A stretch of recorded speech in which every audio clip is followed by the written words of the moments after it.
So I actually filmed this video about a month ago, well, a couple weeks ago at least, whenever we did the actual in-class assignment, but since I cannot get it to upload to my YouTube account, I figured I would refilm this video. So I just wanted to take the time to talk about the assignment that I hosted in class, the lecture that, or the class session that I was able to plan. So the original assignment was for them to read an article about the sex offenders that are housed in Miami underneath a bridge and how that's affecting their community and why they have to live underneath this bridge and the complexities that go into sex offender laws in every state, and how, you know, they're forced to live in environments that are not safe for them because they cannot live within certain areas of schools, and this bridge in Miami is the only place that they're allowed to live.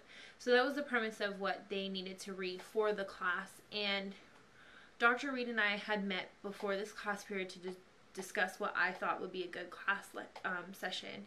And from the beginning of the semester, I really wanted to have sort of a debate forum where the class would argue against each other, and I really love debates because I think it gets people riled up and emotional and everything that goes into just, you know, really good social policy. So I really wanted to have a debate, and I presented that to her at the very beginning of the semester. So when this lecture came up because of personal reasons, she asked me if I wanted to host this lecture, and I said I would, and I would design a classroom,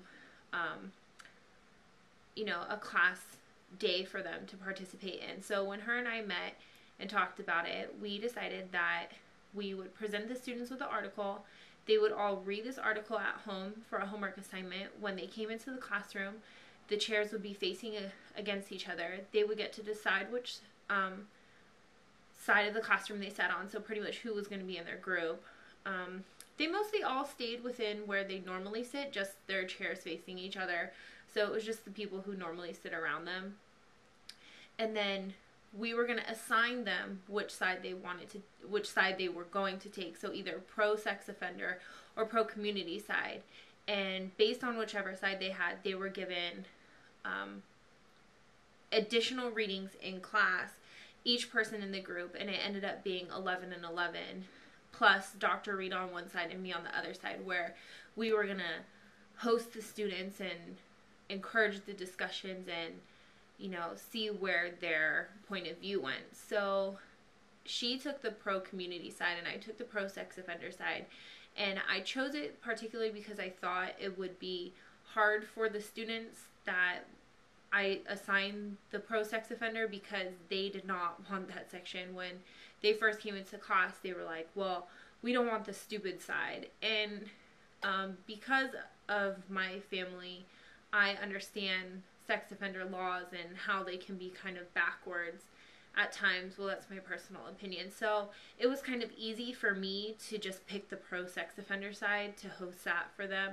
But in the end, it didn't really end up being that way, because I ended up having to play devil's advocate because they all felt so strongly about the sex offenders at the end of the lecture, or end of classroom discussion. But so back to the initial classroom idea, we were going to assign them sides, give them different reading or additional readings to do, and then they were going to talk within each other, come up with points, argue those points, and then halfway through the class we were going to give them an opportunity to change sides if they wanted to, and upon changing sides they would discuss and come up with other points. Well, that was the 50-minute class period that we had planned the day before, but when the classroom actually came down to it, students came into class, sat in their normal seats and just faced each other, and we turned them, my group turned into circles,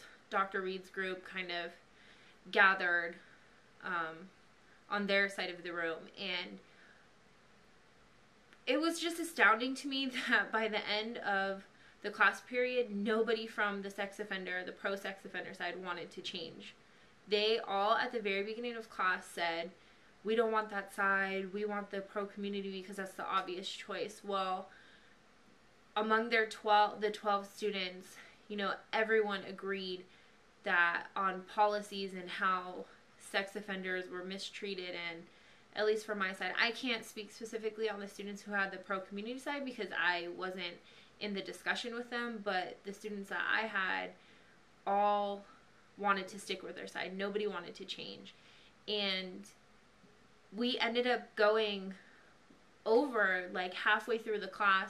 We stopped and, you know, we gave them 25 minutes to discuss and come up with points in the discussion that they were having, the arguments, the debate, back and forth with each other, writing points on the board and countered arguing with other people and just contradicting the other groups. It went on until 5 minutes until class was supposed to end. So we never really got the opportunity. At 5 minutes, I had to stop the class and I said, does anybody want to change sides? If given the opportunity, would you go to the opposite side? And they all said, no, this is our side. This is what we would have picked anyways. And it was kind of a mini social experiment, like something that we didn't expect to happen. I would have predicted that some of the students would have changed, but they developed such a strong in-group loyalty toward one another and toward the cause that it was kind of would have been taboo for them to change sides. So it was a really good experiment, and I think that instead of having them always raise their hand and talk as an individual, by them talking as a group, it built loyalty and gave everybody a chance to talk. And it showed the stronger students, obviously the ones who wanted to speak for the group as a whole, but I think within the groups, students in class who rarely ever talk in front of the whole class were able to express their points more eloquently to a smaller group. So that assignment was really profound to me. I learned a lot about the students. I think it was a good way to change around the seating and change the classroom dynamic, and it's something that I would like to do in the future, something that I would like to see from this class on a regular basis.